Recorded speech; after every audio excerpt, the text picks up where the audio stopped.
The man standing at the edge of the Seine River looks less like a soldier and more like a ghost. He is 26 years old, but his eyes carry the weight of 1,000 years of history and the hollow emptiness of starvation. His skin is sallow, yellowed by jaundice and poverty. His hair hangs in greasy strands around a face that is too angular, too sharp. But look closer at the boots. They are split at the seams. Look at the coat. It is oversized, hanging off his small frame like a shroud. This is not the Emperor of the French. This is not the conqueror who will force Europe to its knees. This is Napoleon Bonaparte, and on this cold October night in 1795, he is nobody. He stands by the dark water, calculating. Not a battle plan, but a trajectory. The trajectory of his own body hitting the freezing current. He has no money. He has no command. He has been struck off the list of active generals for refusing a demotion to the infantry. In the salons of Paris, they mock his thick Corsican accent. They call him Puss in Boots. History remembers the crown, the gold, and the glory. But history forgets that hours before destiny called, Napoleon Bonaparte was one step away from jumping into the river and ending it all. He was a man with a mind capable of checkmating empires, yet he couldn't afford a warm meal. Paris is a powder keg. The reign of terror has ended, but the blood hasn't washed off the cobblestones. The Directory, the new government, is weak, corrupt, and terrified. Inflation is so high that a loaf of bread costs a month's wages. The people are hungry, and when Paris gets hungry, Paris gets violent. But this time the threat isn't coming from the radicals. It is coming from the Royalists. 25,000 angry Parisians, armed and organized, are marching toward the Tuileries Palace. They want to burn the government to the ground and bring back the king. Inside the palace, panic reigns. The politicians are trembling. They have no leader, no strategy, and no spine. Paul Barras, the de facto head of the government, needs a miracle. He needs a sword. And then he remembers the little Corsican. He remembers the siege of Toulon, where a young artillery officer used geometry to break the British Navy. Barras sends for him. Imagine the humiliation. Napoleon is summoned not as a hero, but as a last resort. He walks into the gilded halls of the Tuileries, his boots squelching on the marble floors, surrounded by men in silk and powder who despise him. They see a dirty little immigrant. He sees a map. Barras offers him the command, but there is a catch. If Napoleon accepts and fails, he will be guillotined as a traitor. If he refuses, he remains a beggar.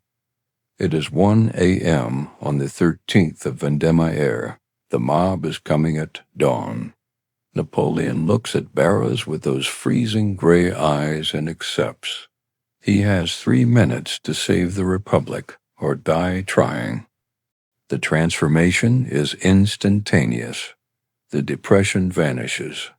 The suicidal ideation evaporates. It is replaced by a cold, terrifying clarity.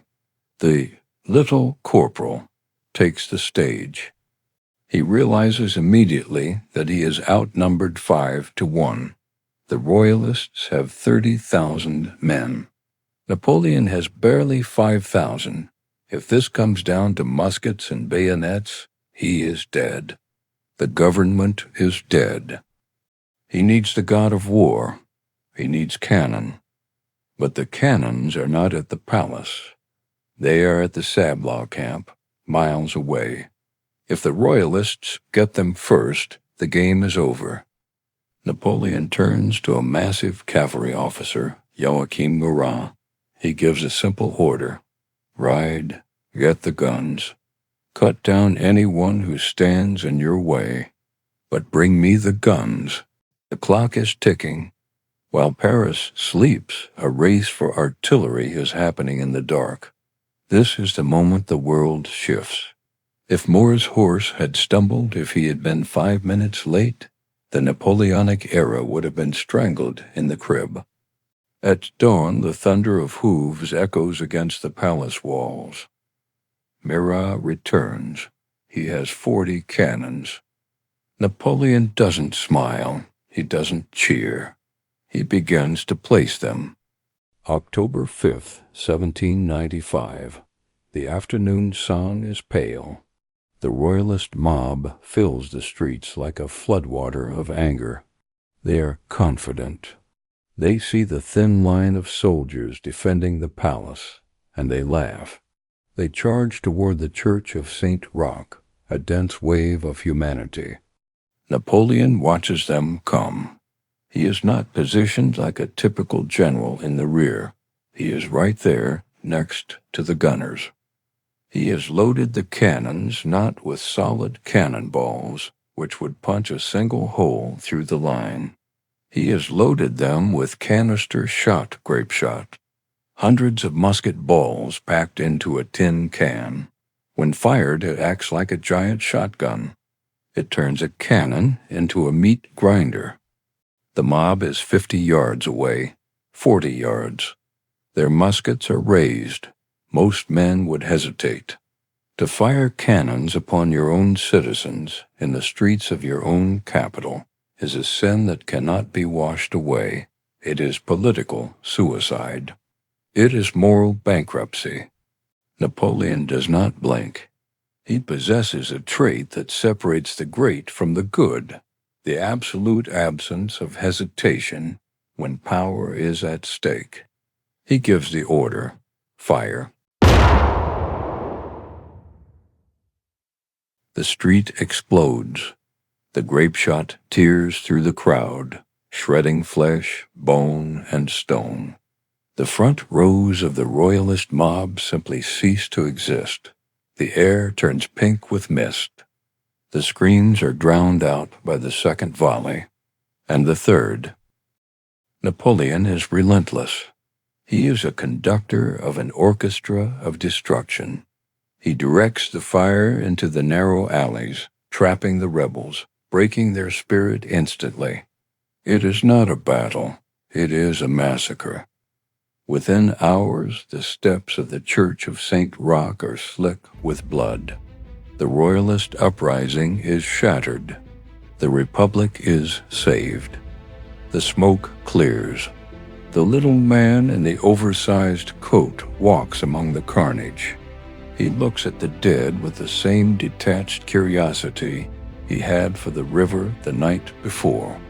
He feels no guilt. He feels only the rush of competence. He has proven that terror, applied with mathematical precision, brings order. The next morning, Paris is quiet. The General Vendémiaire is the toast of the city. Barras showers him with rewards. He is given command of the Army of the Interior. He is given money, a new carriage, a new uniform that actually fits. The boots with holes are gone. In the glow of his newfound fame, he meets a woman, Josephine. She is older, deeply in debt, and part of the corrupt elite he despises. But she sees the fire in him. She sees the monster and the genius intertwined. Napoleon looks in the mirror. The suicidal immigrant is dead. In his place stands a man who realizes that the world is not meant to be endured, it is meant to be taken. He has saved the revolution by betraying its principles. He has used the tools of tyranny to protect liberty. It is a paradox that will define the rest of his life. He has conquered Paris, but as he looks at the maps in his new office, his eyes drift south, toward the Alps, toward Italy. He whispers to his staff, "The fruit is ripe." The cannons of Vendémiaire were just the opening notes of an opera that will burn down Moscow and rewrite the laws of Europe. The little corporal has found his sword, and God help anyone who stands in his way.